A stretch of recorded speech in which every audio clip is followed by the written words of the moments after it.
السلام عليكم ورحمة الله تعالى وبركاته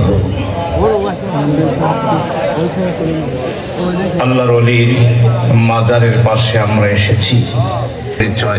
আমরা মেহেরবানি করে একটু বসে যাই।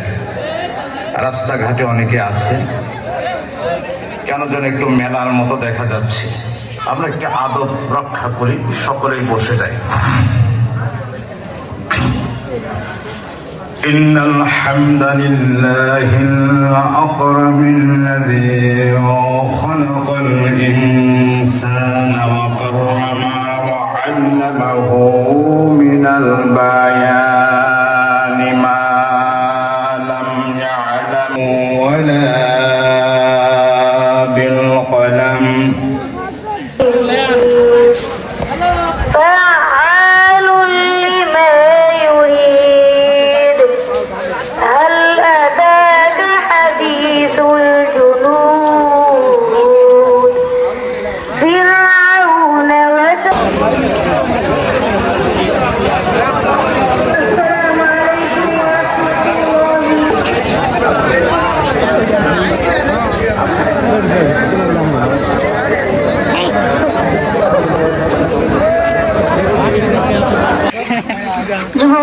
মরণের ভয় সিনাই ঝুঁকাও বিচার নাহি পায় আমাদের কপালেতে শান্তি বুঝি না।